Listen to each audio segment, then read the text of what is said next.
amalan-amalan yang diantara manfaatnya membuat jiwa kita tenang.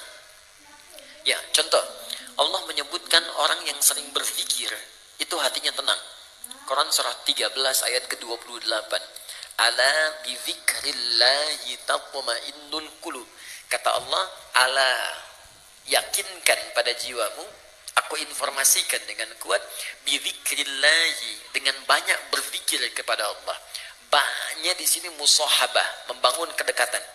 Jadi kalau orang mencoba dekat dengan Tuhan, ingin mendekat kepada Allah, dia banyak berzikir, tatmainnul qulub, maka dampak zikir itu akan berpengaruh kepada ketenangan jiwa. Nah, bagaimana cara berzikir? Diberikan detailnya. Baca Quran itu zikir.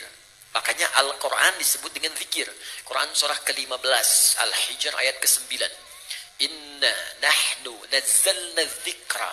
Kami telah turunkan Al-Quran sebagai zikir. Jadi kalau teman-teman sedang baca Al-Quran, itu ada ketenangan. Zikir di situ. Makanya silahkan kalau Anda tidak percaya, silahkan ketika Anda sedang gelisah, pekerjaankah di kantor, di rumah tangga ada masalah, alih-alih Anda kemudian adu argumentasi, atau hanya menuliskan persoalan di media sosial, bikin status yang tidak kunjung tuntas, kenapa kemudian tidak Anda alihkan dengan berwudu, membuka mushaf, baca Quran? Ini jaminan. Demi Allah saya katakan, ketika Anda praktekkan, kata Allah saya berikan ketenangan. Ambil wudu, buka mushaf, baca. Walaupun solusi belum tiba, hati cenderung tenang. Bahkan ada orang-orang yang jangankan baca, dia mendengar Al-Quran saja, itu ada kekuatan dalam jiwanya. Itu ada di Quran surah ke-8 ayat kedua. Innamal mu'minuna alladzina idza dzukirallahu wajilat qulubuhum wa idza tuliyat 'alaihim ayatuhu zadatuhum imana wa 'ala rabbihim yatawakkalun. Orang beriman itu kalau dia disebutkan nama Allah, ada getaran dalam jiwanya. Dan kalau dibacakan ayat-ayat Allah, bertambah keimanannya dan semakin dekat hubungannya dengan Tuhan. Tawakalnya kuat. Dikata Allah, kalau Anda nggak sempat baca misalnya, atau kesulitan membaca, buka murotal. Teman-teman di jalan sambil Anda ke pekerjaan, ya, Anda ingin tenang, alih-alih mendengar atau membaca yang tidak jelas, buka murotal. Dengarkan. Minimal itu akan membawa ketenangan pada jiwa, kata Quran. Ada bacaan Quran, ada sholat. Sholat itu disebut zikir. Quran surah ke-20 ayat ke-14. Ya innani anallahu la ilaha illa ana fa'budni wa aqimis sholata li dzikri. Kata Allah, saya Allah, tidak ada Tuhan selain saya, sembah saya. Cara menyembah saya, tunaikan sholat sebagai zikir.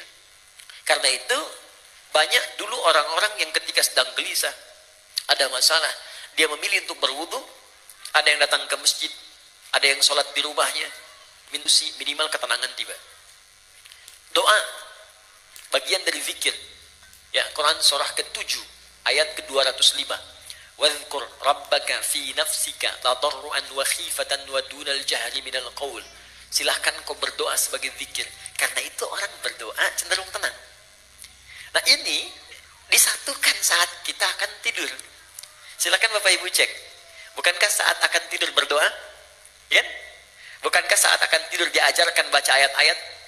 Ya, kalau yang mula-mula diajarkan 3 kul itu, Al-Ikhlas, Al-Falaq, An-Nas, Qul huwallahu ahad, Qul a'udzu birabbil falaq, Qul a'udzu birabbin nas. Tambah ayat kursi supaya tidak diganggu oleh setan saat tidur.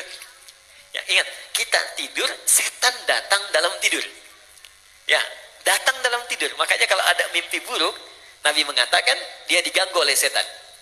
Ya, untuk itu kita meminta pencegahan kepada Allah yang tak mengantuk. Ingat, setan tak tidur, Allah tak ngantuk. Maka kita meminta bacakan ayat kursi. Ya, lempar dia dengan ayat kursi. Allahu la ilaha illa huwal la ta'khudhu sinatun wa la naum. Ya, lempar dengan ayat kursi. Tidak cukup dengan ayatnya, dengan kursinya sekalian. Ya, ya bacakan itu. Kemudian ada yang sholat kan? Sholat dulu sebelum tidur kan? Ya, Nabi mengajarkan witir atau 2 rakaat sebelum kita tidur. Supaya apa? Supaya tenang.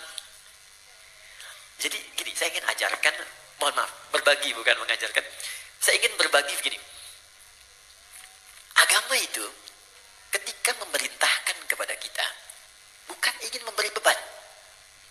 Ini cara berpikir berpikirnya ingin memberikan solusi.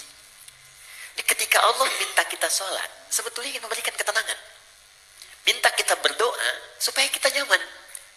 Allah nggak butuh dengan sholat kita. Semuka langit dan bumi tidak bersujud kepada Allah, tidak akan menurunkan status Allah sebagai Tuhan. Cuma kita yang butuh.